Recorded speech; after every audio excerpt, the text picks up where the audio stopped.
Low Country Wildlife is brought to you by 301 Processing and Taxidermy. Hey folks, welcome to Low Country Wildlife. On today's show, we got a beaver problem. Team LCW's got a beaver solution. That's right folks, we're going beaver trapping today. Don't go anywhere. We got some beaver trapping action coming up.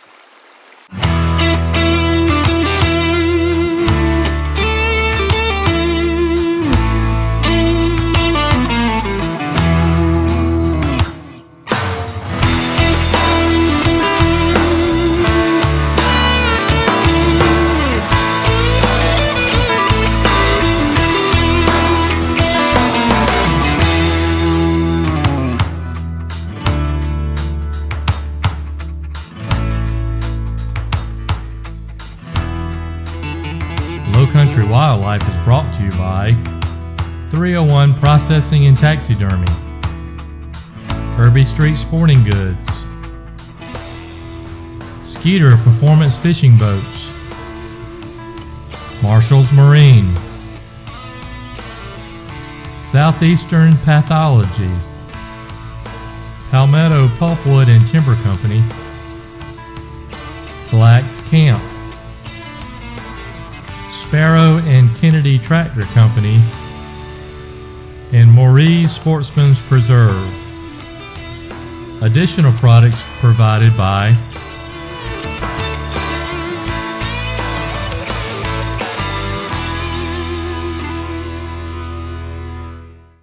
301 Processing and Taxidermy has been serving the Carolinas for over 18 years with the most lifelike mounts anywhere. With 3 full-time taxidermists on site and a state-of-the-art 9,000 square foot facility, they can handle any size order. Deer, wild hogs, turkeys, fish, ducks, you name it, they can mount it. And 301 is the area's only APHIS certified taxidermist that can handle your big game mounts for animals outside of the United States. So, for the most lifelike mounts, give 301 Processing and Taxidermy a call today. These big old deer tracks here, man. These deer, a lot of animals follow these beaver dams. They can cross these big canal ditches fairly easy. There's always tracks, coons and everything else.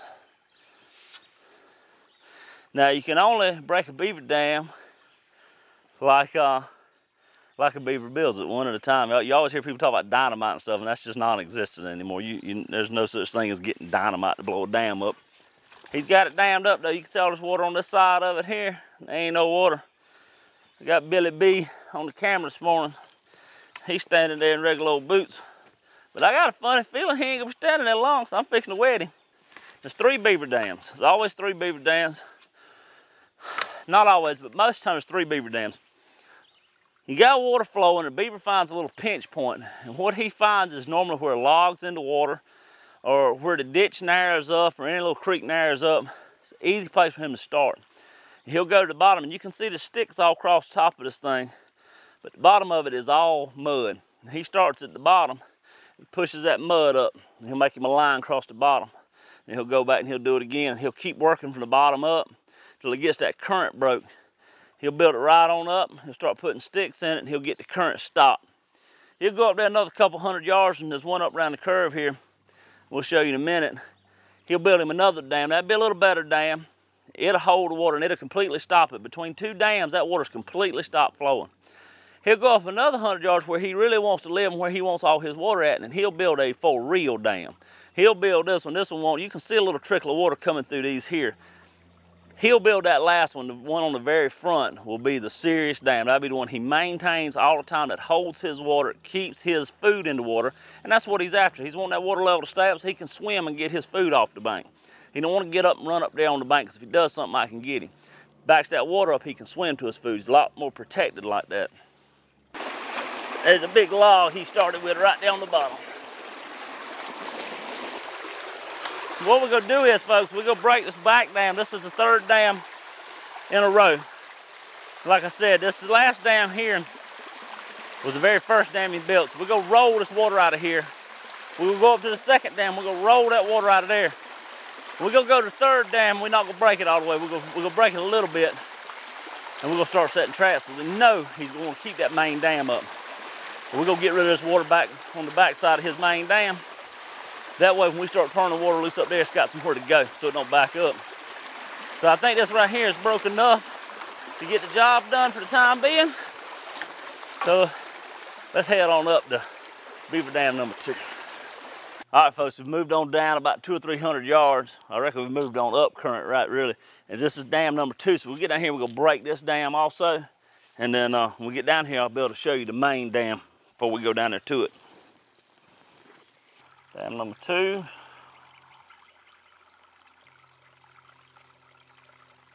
Dam number 3. I'm gonna turn this water loose right here. That way ain't a whole lot of water behind that dam number 1. All right, folks, so now we're here at dam number 3, the very main dam that's holding back all the water. We've broke the other 2. We're here on this one. We're gonna break this dam very little. We're just gonna get the water flowing through it. We wanna be careful to catch these beavers while this water's running before we run out of water. If we run out of water and where he can't get that water back up, a lot of times they'll move on. Might be a few weeks before they come back. We don't want that. We want to get them and get them out of here. So this main big dam, we're gonna tear a hole in it just enough to get a little water flowing to make him come every night to fix it. And we're gonna start setting traps around it and we're gonna get him. So we're gonna start right here and get some water flowing and we're gonna roll. I mean, this is a serious dam here, folks. You can see, I mean, this dam's almost at my chest level from where I'm in the water to the water level up here. So, I mean, he's got a lot of water, you know, essentially 4 foot of water backed up right here. So, always snakes and these things, you always have to be careful. Of course, I hope we don't come across one today. It's a nice log, they's chewed up. Oh, did you see it was cut by a beaver? Got a pencil point on it. The whole solid log there. I think we might take that back to the legend Steve Drummond. 301 Processing and Taxidermy. That would look good chopped off with a beaver mounted beside it.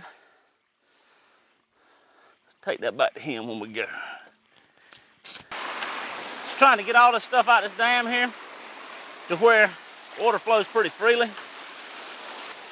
But folks, we got this thing broke down just enough for this water to drain. We don't want to drain it all out. We want that beaver to come every night and check it. We want to try to dam it up every night. We're going to put some traps in his path. We'll take a quick commercial break. I'm going to get some traps out the truck.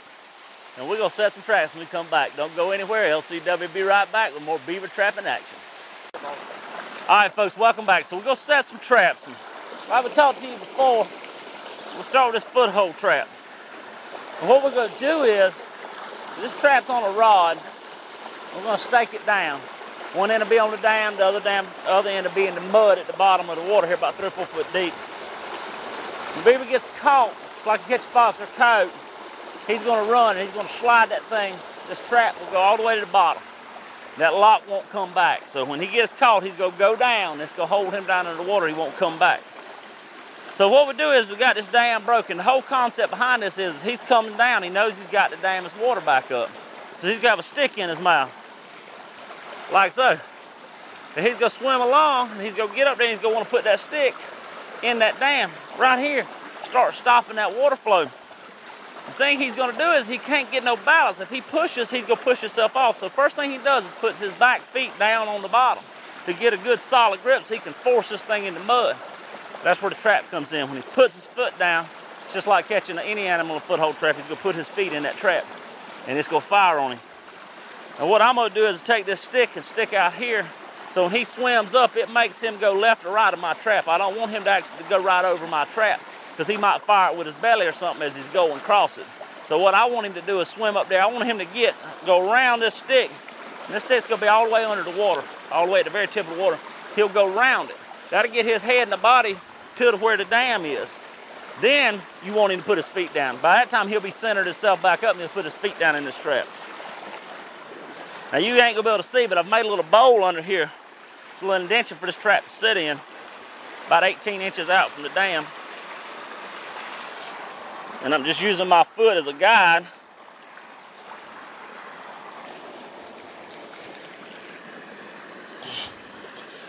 You also got to take into account that water level is going to be dropping the whole time you're in here.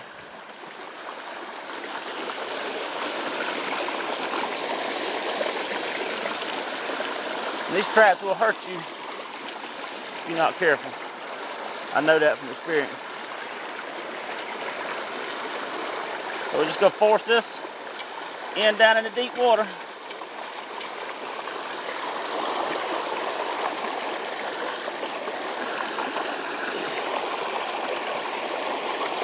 Some steak here.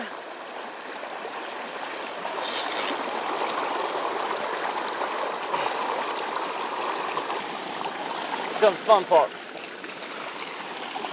Now I'm putting that trap up against that stick about like that.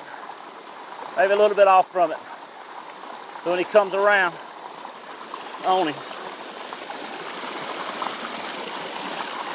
Like I said, I made a little bowl under here.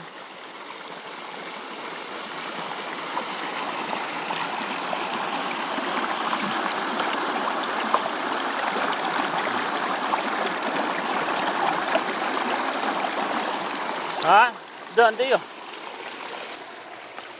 Alright, so we just moved over a little bit. We got our dam break set right there. Come right here, we'll go fake us a castor mound. A castor mound, beavers are very territorial, and beaver will come up and he'll get a pile of mud and he'll run it up on the bank and he'll make like him a mud pie. And it'll be all muddy and nasty. And every beaver has his individual scent, not unlike people. I mean, you know, when you go to certain people's houses, they come to your house, everybody smells a little different. Beavers are no exception. So what a beaver does is he comes up here, he pushes that mud up, he makes him a little cow patty type deal there. And because that's exactly what it looks like. If you've ever been by a cow patch, it looks like cow patty. And he'll get up there and he'll put his own scent on that. So if another beaver comes through here, he sees that, he knows it's essentially like a no trespassing sign. So what he'll do is he'll come up here and want to check it out. He thinks another beaver's in his territory. So we're going to fake a castor mound right here. Set a conibear in front of it, block him in, and see if that'll do the trick. Beautiful, right there, beautiful. Trim out some of this stuff here, make a good old nice mud spot on the bank. I'm gonna pile it up here and slick that bank down like a beaver's been sliding up and down it. You gotta always take into account the water levels dropping too when you set these. This is gonna be a real fun one to get to. 330 is the conibear size I'm using.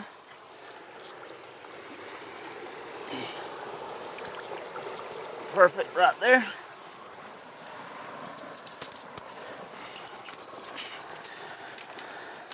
Get my trap here. Get everything lined up.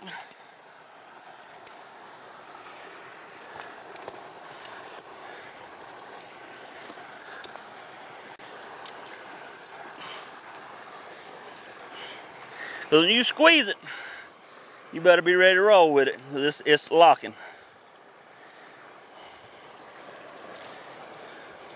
Check my safety latches real good. I always put a little force down on this thing when I take my hands off of it. That way if it was to slip, my hands off of it. Safety locks are in. Remember, we're going to set it upside down like we talked about earlier, so all he sees the top. And now I'm going to try to get it on here without getting dirty.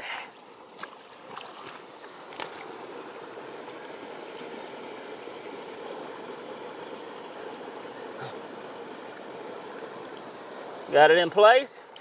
Take my safety latches off of it. We'll find my little chain here. Get my stake.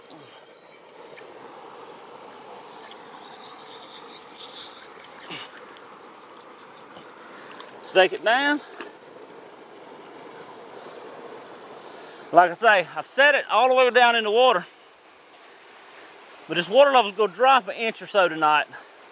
Beavers aren't gonna mess with this till late this afternoon, so this water's gonna run all day. So this water's gonna come down an inch or two. And I've set it level with the water, but as it drops today, it's gonna be an inch or two. So all you're gonna see is that wide open square. So now what I'm gonna do is box it in a little bit. Some old sticks, and just to make him go through that hole.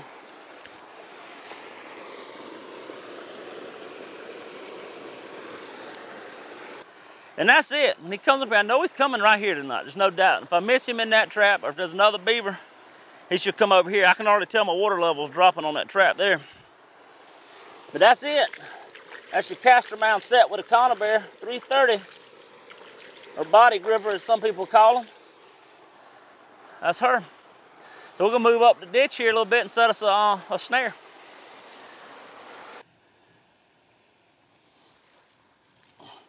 All right, so we got the snare in there, sticks in there.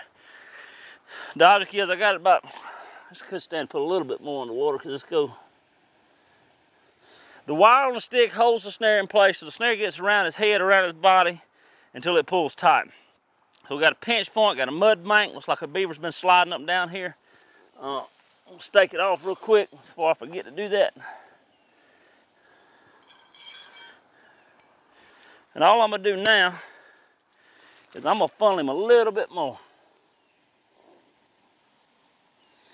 Kind of make him, well, that's the easiest place for you to go, buddy, is go on and get on through that snare. He'll run up that thing. He'll see this this mud bank, think another beaver's been here. He'll run up that thing there, and the sticks just kind of guide him into it. He'll blow up there. If all goes well, that snare will be on his back. So that's your typical snare set. You can use them all over the places. Like I say, check your local laws stuff. Make sure you can use them for one, and then find out where you can use them. South Carolina, we can only use them in the water. They have to be a water set. That is a water set. The only thing that's going to get in that is the water animal, the beaver. So that's her. Folks, we're going to run on and set a couple more traps probably around here before we call it for today. And we're going to take a quick commercial break. When we come back, it'll be tomorrow. And we're going to come back and check these traps so the water level's done, see if we had any luck with the beavers.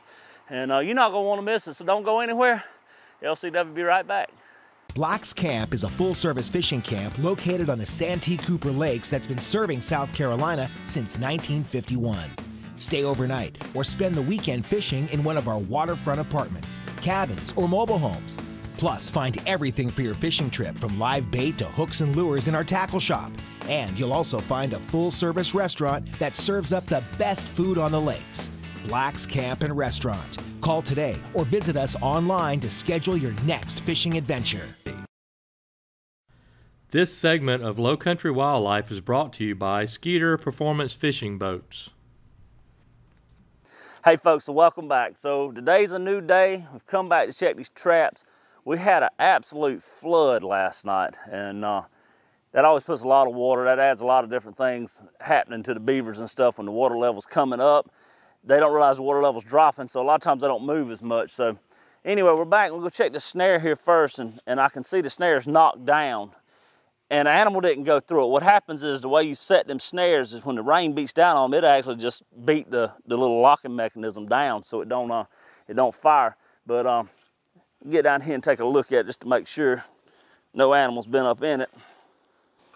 Yeah, as you can see right here, it's been pulled down.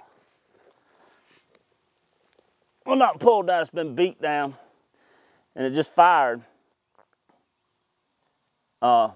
unintentionally. No beaver come through it. It's not pulled all the way up here or anything like that. So what happened was the rain just coming down last night so hard, it just knocked this snare down.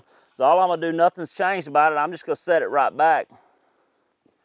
Just open it back up, put it right back in the same spot. Well, that's not gonna work because it's out of the water.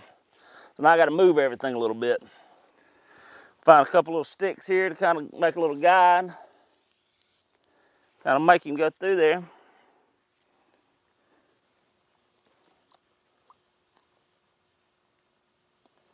Make it, that's where he wants to go. And that's it. Still got my sticks up here from yesterday. I'm gonna kind of muddy this up a little bit. Make it look like it's a little fresh.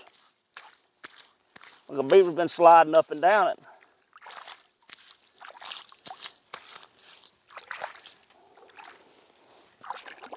Sticks still look good and fresh here that I shaved yesterday. Just stick them back in the same spot here.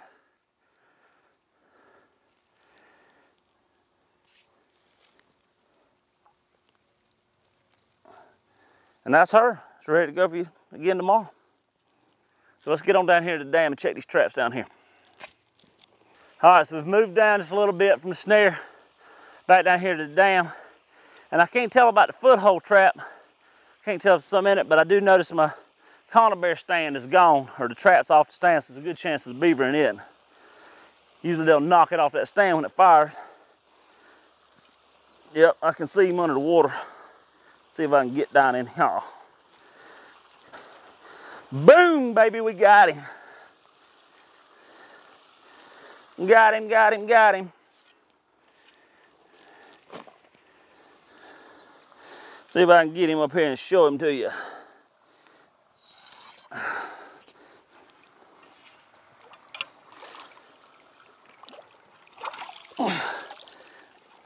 Oh.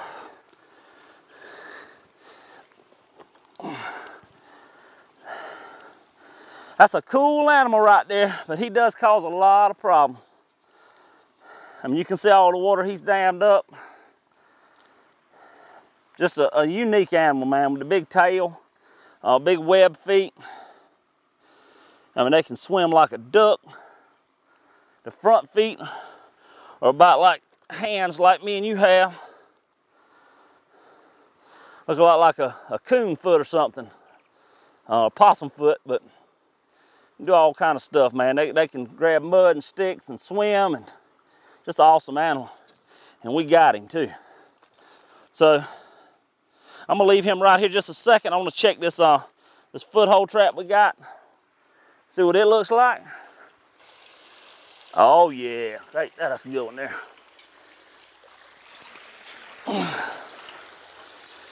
That's a big one. That's a big boy. Get him out this trap here. All right, that's a big boy there. Big old beaver. Got a hole completely through his tail. I don't know what in the world caused that, because it's not broke on the sides or the end. He's got a hole completely through his tail. These animals fight, man, like cats and dogs. They're very territorial. They fight each other. They're always bite marks and stuff in these tails and stuff, and if you skin one out, the hide will have teeth marks on it where they're fighting all the time. And the reason they fight is they want all beavers to be working. If one beaver ain't working, they go beat him up. They don't like it. That's a big old beaver there. More than likely this is a pair, a male and a female, that made their home here and dammed up all this water. Well folks, I hope you have had a great time following me along on the trap line today. Caught two nice beavers. The water's draining nicely. Landowner's gonna be happy. I'll come back down here tomorrow, check these traps, make sure ain't nothing in them, let it go. Hope you learned a little bit along the way about the traps. I can't stress enough to check all your rules and regulations with your local DNR, your South Carolina DNR, North Carolina DNR, wherever you're at. Make sure you're in the laws when you're doing this, because there's a lot of laws governing how you have to trap these animals and the permits you have to do it. So make sure you're in the right before you do it. I don't want anybody in the LCW family getting any trouble. But check us out online this week at lowcountrywildlife.com, Team Low Country Wildlife on Facebook, and you can guarantee we'll be back on the water in the bushes next week doing it LCW style.